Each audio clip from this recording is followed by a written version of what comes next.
झारखंड। नमस्कार साथियों, स्वागत है आप सभी को आपके अपने channel exam happy by Jharkhand में। तो दोस्तों, आज हम यहाँ पर चर्चा करेंगे इस वीडियो में कि आपके आकलन परीक्षा का सिलेबस क्या है, आकलन परीक्षा कितने अंकों का होगा और आकलन परीक्षा जो है वह किस स्तर की, किस कठिनाई तक की होगी। इन सारे बिंदुओं पर हम यहाँ पर चर्चा करेंगे। तो यदि आपको लगता है कि इन चीज़ों की जानने की आवश्यकता है तो आप वीडियो को देखिए, और यह वीडियो आपके लिए अत्यंत ही आवश्यक है और आप वीडियो के अंत तक जुड़े हुए रहिएगा, जिसमें सारी बातों की जानकारी आप यहाँ पर देख पाएंगे। तो चलिए आते हैं यहाँ पर। तो देखिए दोस्तों, यहाँ पर स्पष्ट रूप से नियमावली की बातों को लेकर के हम आपके बीच आ चुके हैं। तो आप यहाँ देख लीजिएगा कि आकलन परीक्षा के बारे में क्या कुछ कहा जा रहा है। ठीक है, तो आप देखेंगे यहाँ, आकलन परीक्षा बहुविकल्पीय प्रश्न पर आधारित होंगे तथा पूछे जाने वाले प्रश्न निम्नानुसार के होंगे। ठीक है, यानी यहाँ पर क्या होगा, multiple choice question, MCQ question जो होते हैं, यानी एक क्वेश्चन होगा और उसके 4 यहाँ पर ऑप्शन होंगे, वो ऐसे प्रश्न पूछे जाएंगे। सबसे पहली बात।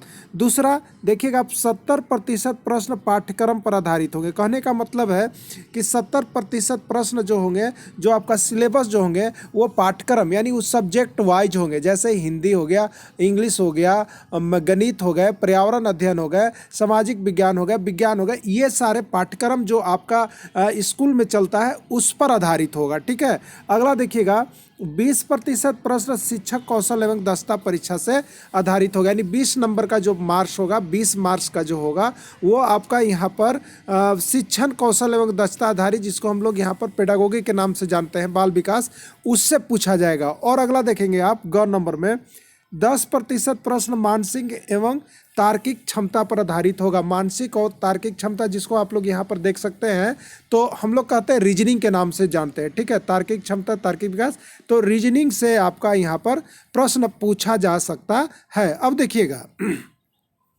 प्रश्न के कठिनाई का स्तर क्या होगा। तो आप यहाँ पर देख रहे हैं प्रश्न के कठिनाई का स्तर, आप देखिएगा यहाँ पर।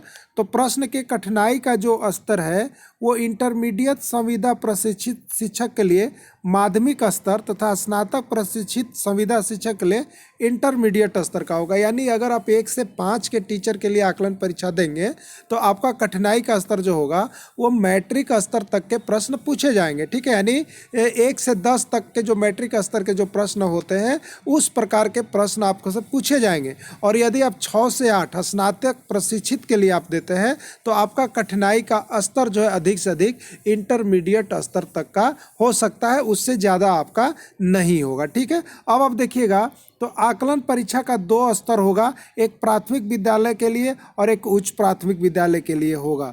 आकलन परीक्षा हेतु पाठ्यक्रम, परीक्षा शुल्क एवं परीक्षा संबंधी दिशा निर्देश झारखंड अविध परिषद यहाँ पर निर्गत करेगी। यानी देखिए, झारखंड का, अब देखिए, अब जैसे आपको यहाँ पर हम बोल सकते हैं कि आपके मन में होगा गणित से कितना होगा, तो ये अभी डिसीजन नहीं हुआ है कि गणित से कितने नंबर के प्रश्न होंगे, अंग्रेजी से कितने नंबर के प्रश्न होंगे, हिंदी से कितने नंबर के प्रश्न होंगे, पर्यावरण अध्ययन से कितने नंबर के प्रश्न होंगे। इसकी जानकारी जो है वो जैक आपको देगी जब एग्जाम का कंडक्शन होने लगेगा। एग्जाम के लिए जब विज्ञापन निकलेगा उसके पहले जो है आपको जैक के तरफ से यह पाठ्यक्रम दिया जाएगा। लेकिन किस पाठ्यक्रम से कैसा होगा ये सरकार की तरफ से निर्धारित कर दिया गया है। अब सिलेबस क्या होगा, आपका पाठ्यक्रम कौन कौन सब्जेक्ट से क्या पूछा जाएगा, ये आपका जैक की तरफ से निकाला जाएगा और वो आपका उस समय से सिलेबस मिलेगा दोस्तों। तो यही अभी का सिलेबस है, तो आप सभी अवगत हो गए होंगे। यानी 100 नंबर का आपका एग्जाम होगा। ठीक है, 100 नंबर में 70% आपके जो है यहाँ पर बुक के होंगे